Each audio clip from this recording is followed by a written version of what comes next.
জীবনে সব থেকে বেশি মূল্যবান বস্তু কি? ধন, স্বর্ণ, মাণিক্য, আভূষণ? না, এই সব কিছু মিলিয়েও সময়ের এক মুহূর্তের সামনে মলিন হয়ে পড়ে।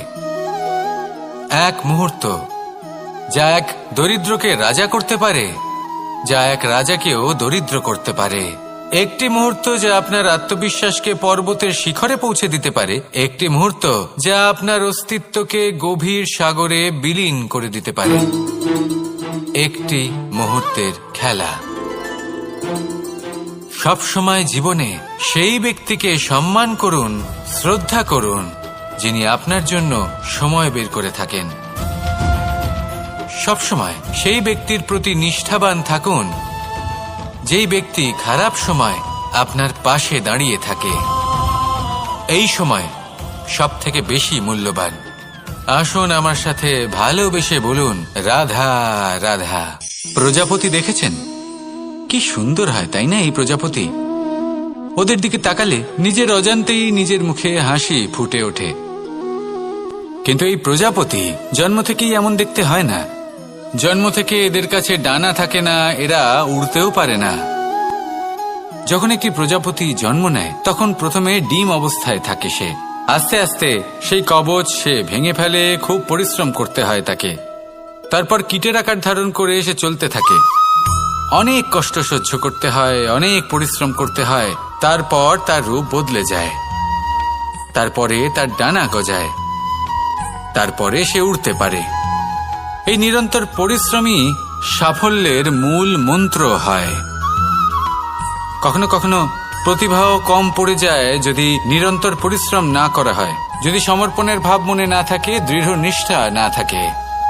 আর কখনো কখনো সেই ব্যক্তি যার মধ্যে বিশেষ প্রতিভা থাকে না, সেই ব্যক্তি নিরন্তর পরিশ্রম করে, নিজের মনে সমর্পণের বোধ জাগিয়ে তোলে, দৃঢ় নিষ্ঠার সাথে কর্ম করে আর সাফল্য লাভ করে।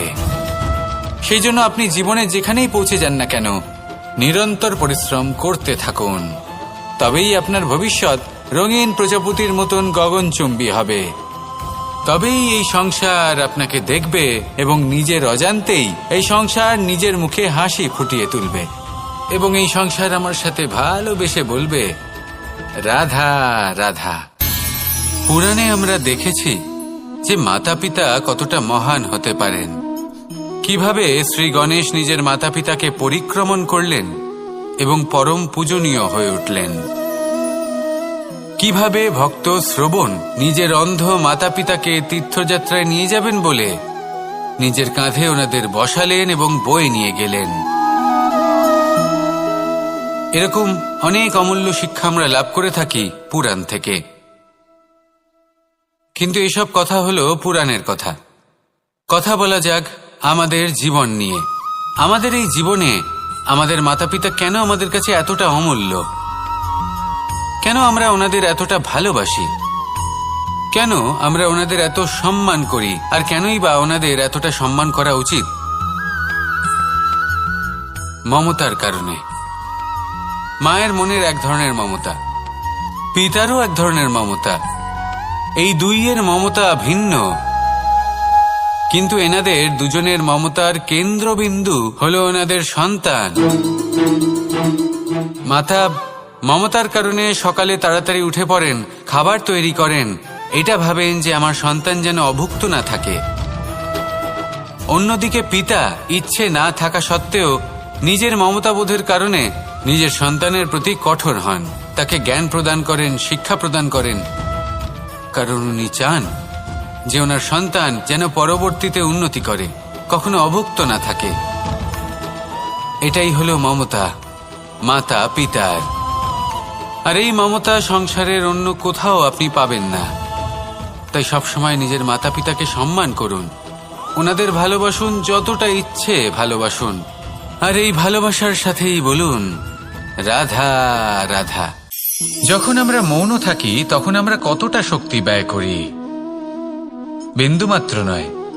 সেখানেই যখন আমরা রুষ্ট হই তখন আমরা কতটা শক্তি ব্যয় করি। আমাদের রক্ত গরম হয়ে ওঠে, চোখ থেকে যেন অগ্নি বর্ষা হয়, আমরা চিৎকার করতে থাকি, জোরে কথা বলি, কখনো কখনো আমরা অনুচিত কর্ম করে বসি। সবকিছুই ক্রোধের বশে করি। এবার এই ক্রোধকে মৌনতায় পরিণত করতে হবে। এই কাজটা চোখে দেখা যায় না, এই কাজ সরল নয়, এই কাজ হলো অত্যন্ত কঠিন এবং এই কাজই শ্রেষ্ঠ। সেই ব্যক্তি শক্তিশালী নন যিনি কথায় কথায় ক্রুদ্ধ হয়ে যান, কথায় কথায় যিনি আক্রমণ করেন। আজ্ঞে না, সব থেকে বেশি শক্তিশালী ব্যক্তি হলেন তিনি যিনি নিজের ক্রোধকে মৌনতায় পরিবর্তন করতে পারেন, যিনি শান্ত মনে পরিস্থিতিকে বোঝেন, তার আকলন করেন আর তারপর বিবেকের দ্বারা সিদ্ধান্ত নেন। তিনি হলেন সব থেকে শক্তিশালী ব্যক্তি। তাহলে সেই ব্যক্তি হয়ে উঠুন আর আমার সাথে ভালোবেসে বলুন, রাধা রাধা। জীবনে যখন আমরা কোনো পরিস্থিতির সম্মুখীন হই তখন আমাদের সামনে দুটো পথ থাকে, তাদের মধ্যে কোনো একটা নির্বাচন আমাদের করে নিতে হবে, এই মনে করে নিতে হবে। নির্বাচন এই সংসারের সব থেকে গুরুত্বপূর্ণ বিষয়। একটা নির্বাচন আপনার বর্তমান বদলে দিতে পারে, আপনার ভবিষ্যৎ বদলাতে পারে, আগামী প্রজন্মের জন্য ইতিহাস রচনা করতে পারে। একটা নির্বাচন। এবার দেখুন, যে পরিস্থিতি আপনার সামনে আছে আপনাকে সেই পরিস্থিতির সম্মুখীন হতেই হবে, সেই কষ্ট সহ্য করতেই হবে, সেই মতোই কাজ করতে হবে। শুধু এই বিষয়টা নির্বাচন করতে হবে যে এই পরিস্থিতির সম্মুখীন হওয়ার সময় আমি কি দুর্বল হয়ে থাকব নাকি আমি শক্তিশালী হয়ে থাকব। এই নির্বাচন এই মনের মধ্যে করতে হবে। আর এই নির্বাচন হলো সব থেকে বেশি গুরুত্বপূর্ণ নির্বাচন। যদি নিজের মনকে শক্তিশালী করে তুলে সেই পরিস্থিতির সম্মুখীন হন তাহলে কিছুই আপনাকে বাধা দিতে পারবে না। পূর্ণ নিষ্ঠার সাথে, সাহসের সাথে এই মনকে শক্তিশালী করে তুলুন, তাহলে কোনো সংকট আপনাকে না বাধা দিতে পারবে না ভাঙতে পারবে। আপনি নিজে সাফল্যের শিখরে পৌঁছতে পারবেন আর এই মন প্রসন্ন হয়ে বলবে, রাধা রাধা।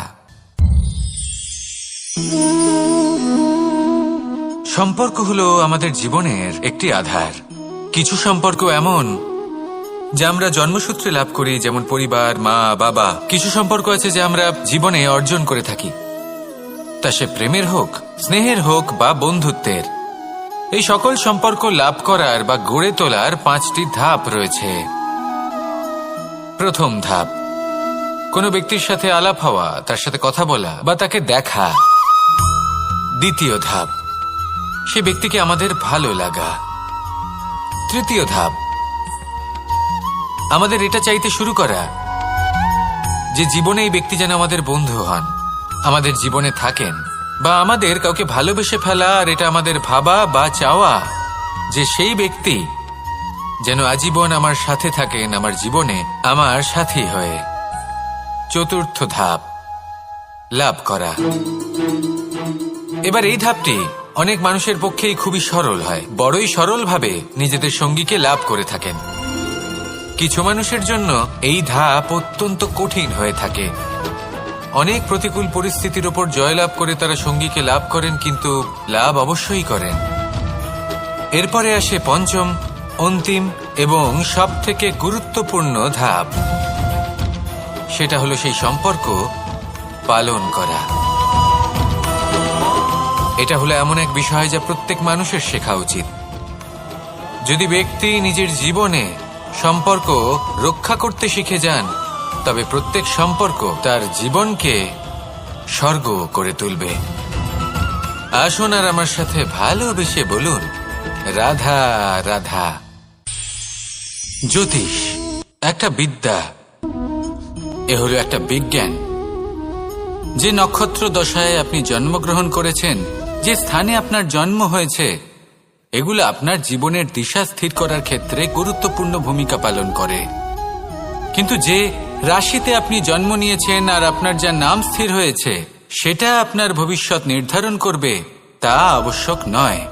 রা দিয়ে রাম এবং রা দিয়ে রাবণ, এই দুজনের রাশি সমান ছিল, কিন্তু একজন নিজের শক্তির দুর্ব্যবহার করলেন। স্বর্ণ লঙ্কার অধিপতি রাবণ চতুর্দিকে বিজয়ী হওয়া সেই ব্যক্তি নিজের পতনের সম্মুখীন হলেন। শ্রীরাম রাবণকে বধ করলেন। শ্রীরাম, যিনি নিজের কর্ম দ্বারা, নিজের পরিশ্রম দ্বারা ঈশ্বর উপাধি লাভ করেছিলেন, 14 বছরের বনবাস ভোগ করলেন, আর যখন বিপদে পড়লেন তখনও নিজের রাজ্যের সাহায্য নিলেন না। বনের মধ্যে নিজে বানর এবং ভাল্লুকদের নিয়ে একটি সেনাবাহিনী গড়ে তুললেন এবং রাবণকে তার কুকর্মের শাস্তি দিলেন। তাই সর্বদা এটা মনে রাখবেন, আপনার খ্যাতি, আপনার ভবিষ্যৎ আপনার কর্ম নির্ধারণ করে, আপনার রাশি নয়। তাই সবসময় শ্রেষ্ঠ কর্ম করুন আর আমার সাথে ভালোবেসে বলুন, রাধা রাধা। আমাদের সকলের কাছে বৃক্ষ অত্যন্ত প্রিয়। আমরা সর্বদাই চাই এই বৃক্ষ যেন সবুজ থাকে, ফুলে ফলে ভরে থাকে, আমাদের ছায়া প্রদান করে, তা যেন সুস্থ থাকে, আমাদের ফল প্রদান করে। আর সেই জন্য আমরা প্রতিদিন সেই বৃক্ষকে জল প্রদান করি। কিন্তু কখনো ভেবে দেখেছেন যে জল তো আমরা বৃক্ষের গোড়ায় দিই, তারপরেও এই জল সেই বৃক্ষের প্রত্যেকটি পাতায় ঠিক পৌঁছে যায়? এটা কিভাবে সম্ভব? কিছুটা এরকমই হলো আমাদের কর্ম। যদি এই পৃথিবীতে থেকে শুদ্ধ মনে সৎকর্ম করেন, এই কর্ম সোজা ঈশ্বরের কাছে গিয়ে পৌঁছয়। যদি শ্রদ্ধাভাব নিয়ে, সমর্পিত হয়ে, শুদ্ধ চিত্তে আপনি কাউকে সেবা করেন, তা সে মাতা পিতাই হোক, পরিবার হোক, গুরু হোক, পশুপক্ষী হোক বা সমাজ হোক, তাহলে সেটা সোজা ঈশ্বরের চরণে সমর্পিত হয়। সবসময় শুদ্ধ চিত্তে সমর্পিত হয়ে এবং মনে শ্রদ্ধা ভাব নিয়ে কর্ম করুন। ঈশ্বর নিজে থেকেই এর ফল আপনাকে প্রদান করবেন। আসুন আমার সাথে ভালোবেসে বলুন, রাধা রাধা। আশা এবং বিশ্বাস মানুষের জীবনের দুই অমূল্য স্তম্ভ। এটাই হলো ঢাল এবং এটাই হলো অস্ত্র। এটাই আমাদের রক্ষা করে এবং এটাই আমাদের জীবনের পথ প্রশস্ত করে। কিন্তু ছোট একটা সমস্যা আছে। এবার যদি আপনি বটবৃক্ষের থেকে এই আশা রাখেন যে এ আমাকে ফল দেবে, তাহলে সেই আশা ভঙ্গ হওয়াই স্বাভাবিক। আর যদি আপনি বিশ্বাস করেন যে খেজুর গাছ আপনাকে ছায়া প্রদান করবে, তাহলে সেই বিশ্বাসও অবশ্যই ভঙ্গ হবে। তাহলে কি করা উচিত? চোখ বন্ধ করে যে কাউকে বিশ্বাস করার আগে বা যে কারোর থেকে আশা রাখার আগে নির্বাচন করুন যে কার ওপর বিশ্বাস রাখতে চান, কার ওপর আশা রাখতে চান। তবে আমি তো বলবো যে বিশ্বাস করতে হলে নিজের ওপর করুন, যে এই সংসারে এমন কোনো কাজ নেই যা আপনি করতে পারেন না। আর শুধু কর্ম করতে থাকুন আর ভরসা রাখুন ঈশ্বরের ওপর, যে উনি আপনার কর্ম দেখবেন আর আপনাকে আপনার কর্মফল অবশ্যই দেবেন, আপনাকে সাফল্য দেবেন। যদি আপনার বিশ্বাস অটল হয়, নিরন্তর পরিশ্রম করেন, তাহলে ঈশ্বর কখনোই আপনার আশা ভঙ্গ হতে দেবেন না। আসুন আর আমার সাথে ভালোবেসে বলুন, রাধা রাধা। যখন মানুষের মৃত্যু হয় তখন কি হয়?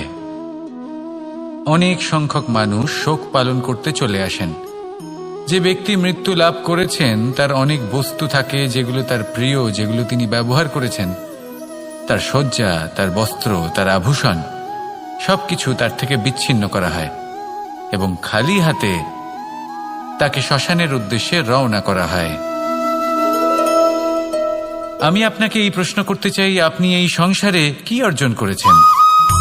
ধন সম্পত্তি, বস্ত্র, আভূষণ, এই সবকিছু যে আপনি অর্জন করেছেন, আপনার মৃত্যুর পরে তা আপনার থেকে দূর হয়ে যাবে।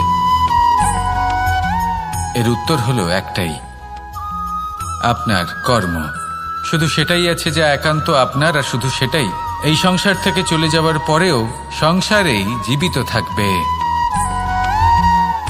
যদি আপনি দুষ্কর্ম করেন, তাহলে এই সংসার আপনাকে একটি অনুচিত উদাহরণ হিসেবে মনে রাখবে যে এই ব্যক্তি খুব পাপী ছিল, অনুচিত কর্ম করতেন। যে পথে তিনি চলেছেন সেই পথে কারোর চলা উচিত নয়। সেখানেই যদি আপনি সৎকর্ম করেন, তাহলে সংসার চিরকাল এটাই বলবে যে খুব ভালো মানুষ ছিলেন, সবাইকে ভালোবাসতেন, সবাইকে সাহায্য করতেন, আমার খুব প্রিয় মানুষ ছিলেন। এটাই হলো শ্রেষ্ঠ কর্ম। সেই জন্য জীবনে শুধুমাত্র ধন, সম্পত্তি, আভূষণ এই সব অর্জন করতে গিয়ে নিজের মনোনিবেশ করবেন না। শ্রেষ্ঠ কর্ম করুন। সংসার থেকে চলে যাওয়ার পরেও এই কর্মই এই সংসারে আপনাকে জীবিত রাখবে। আসুন আমার সাথে ভালোবেসে বলুন, রাধা রাধা। কখনো কখনো অন্ধকারের সাথে লড়াই করার জন্য আমরা প্রদীপ জ্বালাই। এতে প্রথমে সলতে রাখি, তারপর তেল ঢালি, তারপর আগুন জেলে এটা প্রজ্বলিত করি। তারপর একটা সময় আসে যখন এই প্রদীপ নিভে যায়। কারণটা কি? কারণ কি এটা যে প্রদীপের প্রকাশমান হওয়ার ক্ষমতা সমাপ্ত হয়েছে? না, এই যে আগুন আমরা দেখতে পাচ্ছি, এই আগুনের জন্য যে শক্তির প্রয়োজন হয় তা আসে এই তেল থেকে। যদি এই তেল সমাপ্ত হয়ে যায় তাহলে এই প্রকাশ তাও সমাপ্ত হয়ে যায়। আর আমাদের জীবনে এই তেল হলো আমাদের কর্ম, আর এই আগুন আর এর দ্বারা উৎপন্ন হওয়া প্রকাশ আমাদের ভাগ্য। যত আমাদের কর্ম ক্ষীণ হতে থাকবে, আমাদের ভাগ্য, সৌভাগ্য কোথাও না কোথাও লুপ্ত হয়ে যাবে। যে উজ্জ্বল ভবিষ্যৎ আমরা চাইছি তা কখনো লাভ করতে পারবো না যদি কর্ম না করি। ঠিক যেমন তেল ছাড়া অগ্নি উৎপন্ন হয় না, তেমনি কর্ম ছাড়া সৌভাগ্য হয় না। আর যেমন কর্ম তেমন ভাগ্য। তাই সবসময় কর্ম করতে থাকুন, কর্ম করা থামাবেন না। আর আমার সাথে ভালোবেসে বলুন, রাধা রাধা। এই শুকনো পাতাটিকে দেখুন, নিষ্প্রাণ হয়ে পড়েছে। কোনো একটা সময় এই পাতাটি একটা গাছের ডালে ছিল। সেই গাছ ওর লালন পালন করত। যখন যখন বাতাস বইত, এই পাতায় কম্পন দেখা দিত, মনকে প্রফুল্ল করে তুলত। কোনো একদিন এই পাতা গাছের ডাল থেকে ঝরে পড়ে গেল। নিঃসন্দেহে ও নিজের স্বাধীনতা পেল, কিন্তু আস্তে আস্তে শুকিয়ে গেল, নিষ্প্রাণ হয়ে গেল। দেখুন, আমি এই কথা বলছি না যে স্বাধীনতা অনুচিত, কখনোই না। কিন্তু যে কোনো পরিস্থিতিতে স্বাধীন হতে চাওয়া এটা নিশ্চিতরূপে অনুচিত। আমরা যদি আমাদের জীবনে পরিবারের গুরুত্ব ভেবে দেখি, তাহলে এই পরিবারে যতই মতভেদ থাকুক না কেন, যতই মনোমালিন্য থাকুক না কেন, যতই বিবাদ থাকুক না কেন, এই সব মিটিয়ে নেওয়া অত্যন্ত প্রয়োজনীয়। সেই সবকিছু সমাপ্ত করা অত্যন্ত প্রয়োজনীয়। কখনো এই পরিবারকে ভাঙতে দেবেন না, কখনো এই পরিবার থেকে দূরে চলে যাবেন না। এই পরিবার হলো আমাদের জীবনের একটা অমূল্য সম্পদ, অমূল্য এক আশ্রয়, যা এই সংসারে হয়তো কোথাও আপনি পাবেন না। তাই একে আগলে রাখুন। ভেবে নিন আপনি পাতা আর আপনার পরিবার সেই গাছ। আসুন আমার সাথে ভালোবেসে বলুন, রাধা রাধা। অনেক সময় আমরা জীবনে অনেক মানুষকে এমন বলতে শুনে থাকি যে আমি অসফল হয়েছি কারণ আমার সময় ভালো যাচ্ছিল না। আমি এই জিনিসটা লাভ করতে চাইছিলাম কিন্তু করতে পারলাম না কারণ আমার সময়টা ভালো যাচ্ছিল না। আমি আমার জীবনে ওই মহান কাজটা করতে চাইছিলাম কিন্তু করতে পারলাম না। কেন? কারণ আমার সময়টা ভালো যাচ্ছিল না। কিন্তু যে মুহূর্তে ভালো সময় আমার জীবনে আসবে, আমি সব কিছু প্রাপ্ত করব। এমন প্রায় প্রত্যেকেই বলেন। আসুন একটা কথা বোঝা যাক। একজন মালিকে দেখুন, সে প্রত্যেক দিন গাছের সেবা করে, তাকে জল দেয়, তার যত্ন আত্তি করে। কেন? প্রত্যেক দিন সেই গাছ ফল দেয় না। সঠিক সময় এলে তবেই সেই গাছ ফল দেয়, কিন্তু প্রত্যেক দিন মালি তার সেবা করে, তাকে যত্ন করে। শুধুমাত্র তখন করে না যখন সেই গাছ ফল দিতে সক্ষম। আর যদি মালি গাছের যত্ন প্রতিদিন না করে, তাহলে হয়তো সেই গাছ ফল দিতেই পারবে না। এটাই হলো আমাদের জন্য একটা শিক্ষা। যখন সময় আমাদের জন্য অপেক্ষা করে না, তখন আপনি সময়ের জন্য কেন অপেক্ষা করছেন? ভালো সময়ের জন্য অপেক্ষা করবেন না। ভালো এবং শুভ কর্ম দ্বারা ভালো সময়কে নিজের কাছে টেনে আনুন। নিরন্তর কর্ম করুন, পরিশ্রম করতে থাকুন। শুভ সময় আপনা থেকেই আপনার কাছে আসবে। আসুন আমার সাথে ভালোবেসে বলুন, রাধা রাধা। একে বালি বলুন, মাটি বলুন বা ধুলো বলুন, এ দিয়ে কত কিছু করা সম্ভব। এ দিয়ে আপনি নিজের বাসস্থান নির্মাণ করতে পারেন, প্রাচীর গড়ে তুলতে পারেন, অট্টালিকা নির্মাণ করতে পারেন। কিন্তু যদি এই বালিকে আপনি মুষ্টিবদ্ধ করে রাখতে চান, তাহলে তা হাত থেকে ফসকে যাবে। আপনি কখনোই একে মুষ্টিবদ্ধ করতে পারবেন না। এরকমই হয় আমাদের জীবন, আর এরকমই হয় সময়। এই মুষ্টিবদ্ধ করা বালির মতো। সময়কে আমরা বাধা দিতে পারবো না, আটকেও রাখতে পারবো না। এ হলো প্রবাহমান। জন্ম থেকে মৃত্যু পর্যন্ত এই যে সময়, তা খুবই সীমিত। আর এই সময় আমরা যেটাই করি তার দ্বারাই আমাদের মূল্য নির্ধারিত হয়। আর এই সংসার থেকে চলে যাওয়ার পরেও এই সংসার এই সব কর্মের জন্যই আমাদের মনে রাখে। তাই যদি আপনি এটা ভাবেন যে আজ যে কর্ম করার ছিল আমি না হয় কাল করে নেব, কাল আমার লক্ষ্যে পৌঁছানোর কথা ছিল আমি পরশু পৌঁছব, না, এই সময় খুব মূল্যবান, একে নষ্ট করবেন না। এই সময়কে সদ্ব্যবহার করুন, মহান হবার পথে অগ্রসর হন। একে যদি মুষ্টিবদ্ধ করে রাখার চেষ্টা করেন, এই সময় থেমে থাকবে না। আসুন আমার সাথে ভালোবেসে বলুন, রাধা রাধা। আমাদের জীবনে অনেক ধরনের ব্যক্তি এসে থাকেন। কেউ কেউ আমাদের সাথে থেকে যান, কেউ আমাদের থেকে দূরে চলে যান। কেউ ভালো মানুষ হন, কেউ খারাপ মানুষ। কিন্তু আমরা সবসময় সেই সময়টাকে নিয়ে দুঃখ প্রকাশ করি যখন আমাদের জীবনে কোনো খারাপ ব্যক্তি প্রবেশ করেন। তারা আমাদের খারাপ অনুভূতি দেন, দুঃখ দেন, কষ্ট দেন। আমরা সবাই তাকে ভালো মন্দ কথা বলি। কিন্তু কেন? এমন বিভিন্ন ধরনের মানুষ, খারাপ মানুষ, ভালো মানুষ সবার জীবনেই আসেন এবং সকলকেই একটা অমূল্য শিক্ষা দান করে যান। এবার আপনি নিজেই ভেবে দেখুন, জীবনে যখন প্রথমবার আপনি আগুন স্পর্শ করেছিলেন, তখন আপনি একটা শিক্ষা লাভ করেছিলেন যে আমাকে আগুনের থেকে একটু দূরে থাকতে হবে। তারপর আস্তে আস্তে আপনি শিখলেন যে কিভাবে এই আগুনকে নিয়ন্ত্রণে রাখতে হবে। তারপর আপনি শিখলেন যে কিভাবে নিজের জীবনে তাকে প্রয়োগ করতে হবে, তা সে অন্ধকারে প্রকাশ লাভ করার জন্য হোক বা খাবার বানানোর জন্য। সেইভাবেই কোনো খারাপ ব্যক্তি যখন আপনার জীবনে আসে, কোনো শিক্ষা দিয়ে যান, তার প্রতি কৃতজ্ঞ থাকুন। তার বিষয় খারাপ ভাবার বা খারাপ অনুভূতি নিয়ে থাকার কোনো প্রয়োজন নেই। সেই শিক্ষা লাভ করুন, ইতিবাচক মনোভাব নিয়ে জীবনের সামনে এগোতে থাকুন। কেউ নেই যিনি আপনাকে বাধা দিতে পারেন। আসুন আমার সাথে ভালোবেসে বলুন, রাধা রাধা। এই সংসারে অনেক অনেক এমন জ্ঞানী আছেন যারা নিজের সমস্ত জীবন জ্ঞান অর্জন করতে অতিবাহিত করেছেন।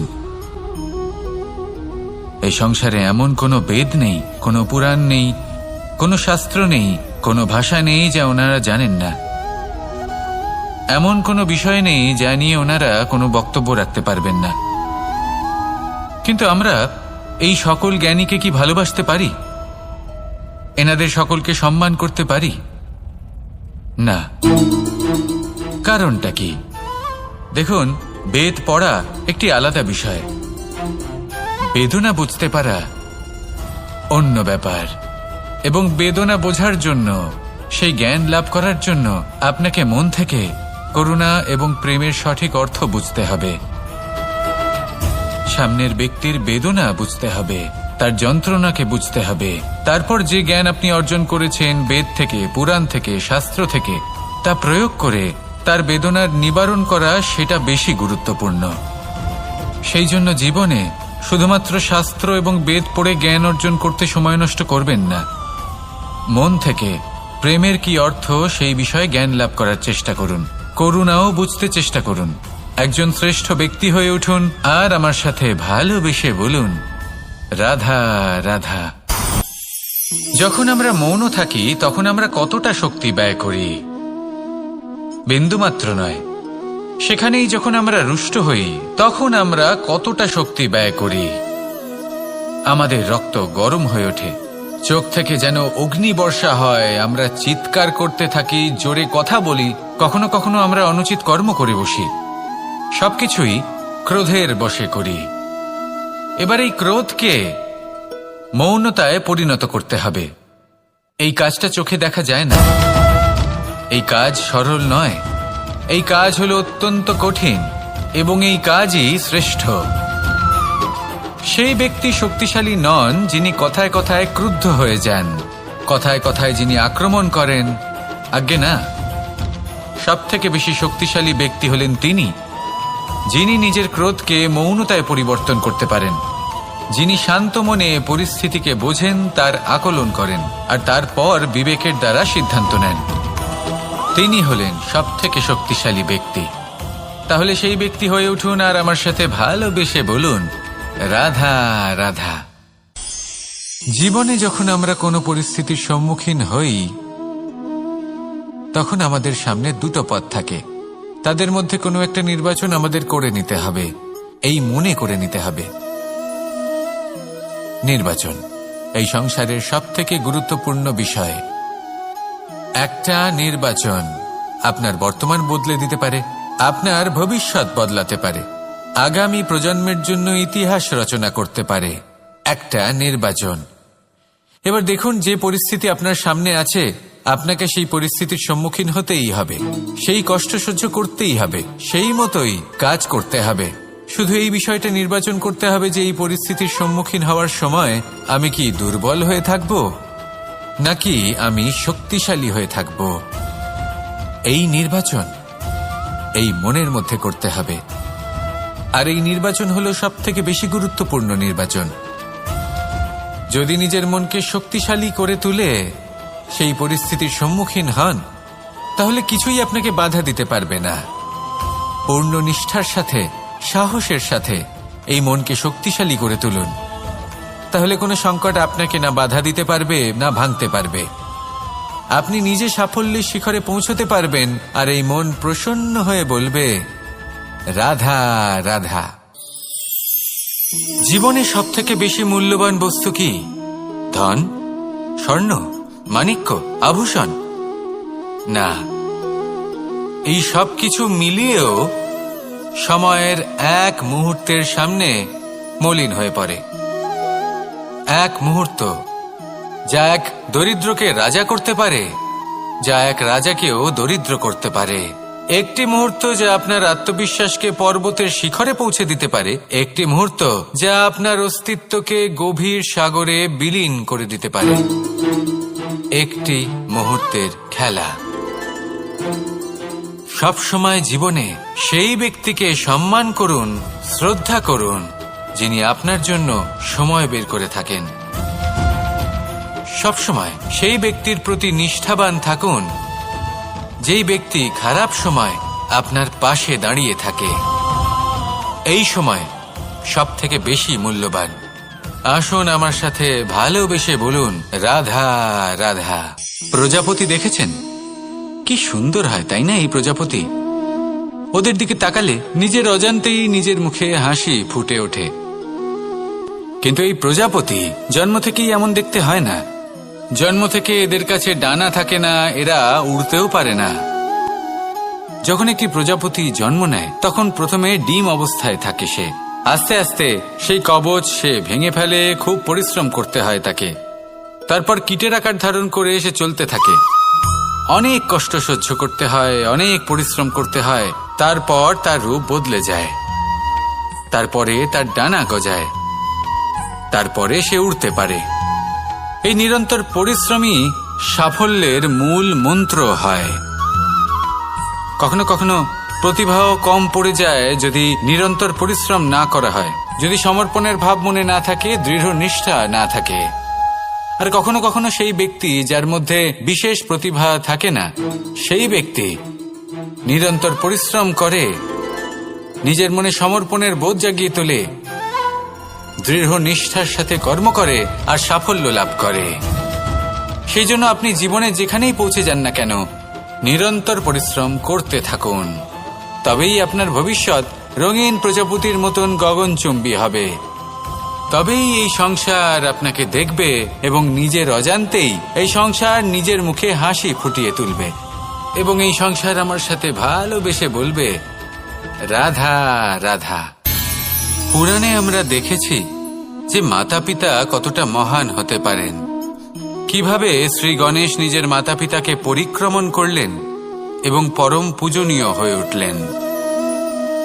কিভাবে ভক্ত শ্রবণ নিজের অন্ধ মাতা পিতাকে তীর্থযাত্রায় নিয়ে যাবেন বলে নিজের কাঁধে ওনাদের বসালেন এবং বয়ে নিয়ে গেলেন। এরকম অনেক অমূল্য শিক্ষা আমরা লাভ করে থাকি পুরাণ থেকে। কিন্তু এসব কথা হলো পুরাণের কথা। কথা বলা যাক আমাদের জীবন নিয়ে। আমাদের এই জীবনে আমাদের মাতা পিতা কেন আমাদের কাছে এতটা অমূল্য? কেন আমরা ওনাদের এতটা ভালোবাসি? কেন আমরা ওনাদের এত সম্মান করি? আর কেনই বা ওনাদের এতটা সম্মান করা উচিত? মমতার কারণে। মায়ের মনের এক ধরনের মমতা, পিতারও এক ধরনের মমতা। এই দুইয়ের মমতা ভিন্ন, কিন্তু এনাদের দুজনের মমতার কেন্দ্রবিন্দু হলো ওনাদের সন্তান। মাতা মমতার কারণে সকালে তাড়াতাড়ি উঠে পড়েন, খাবার তৈরি করেন, এটা ভাবেন যে আমার সন্তান যেন অভুক্ত না থাকে। অন্যদিকে পিতা ইচ্ছে না থাকা সত্ত্বেও নিজের মমতাবোধের কারণে নিজের সন্তানের প্রতি কঠোর হন, তাকে জ্ঞান প্রদান করেন, শিক্ষা প্রদান করেন, কারণ উনি চান যে ওনার সন্তান যেন পরবর্তীতে উন্নতি করে, কখনো অভুক্ত না থাকে। এটাই হলো মমতা মাতা পিতার। আর এই মমতা সংসারের অন্য কোথাও আপনি পাবেন না। তাই সবসময় নিজের মাতা পিতাকে সম্মান করুন, ওনাদের ভালোবাসুন, যতটা ইচ্ছে ভালোবাসুন। আর এই ভালোবাসার সাথেই বলুন, রাধা রাধা। সম্পর্ক হলো আমাদের জীবনের একটি আধার। কিছু সম্পর্ক এমন যা আমরা জন্মসূত্রে লাভ করি, যেমন পরিবার, মা বাবা। কিছু সম্পর্ক আছে যা আমরা জীবনে অর্জন করে থাকি, তা সে প্রেমের হোক, স্নেহের হোক বা বন্ধুত্বের। এই সকল সম্পর্ক লাভ করার বা গড়ে তোলার 5টি ধাপ রয়েছে। প্রথম ধাপ, কোনো ব্যক্তির সাথে আলাপ হওয়া, তার সাথে কথা বলা বা তাকে দেখা। দ্বিতীয় ধাপ, সে ব্যক্তিকে আমাদের ভালো লাগা। তৃতীয় ধাপ, আমাদের এটা চাইতে শুরু করা যে জীবনে এই ব্যক্তি যেন আমাদের বন্ধু হন, আমাদের জীবনে থাকেন, বা আমাদের কাউকে ভালোবেসে ফেলা আর এটা আমাদের ভাবা বা চাওয়া যে সেই ব্যক্তি যেন আজীবন আমার সাথে থাকেন, আমার জীবনে আমার সাথী হয়ে।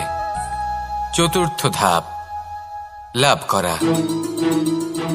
এবার এই ধাপটি অনেক মানুষের পক্ষেই খুবই সরল হয়, বড়ই সরলভাবে নিজেদের সঙ্গীকে লাভ করে থাকেন। কিছু মানুষের জন্য এই ধাপ অত্যন্ত কঠিন হয়ে থাকে। অনেক প্রতিকূল পরিস্থিতির ওপর জয়লাভ করে তারা সঙ্গীকে লাভ করেন, কিন্তু লাভ অবশ্যই করেন।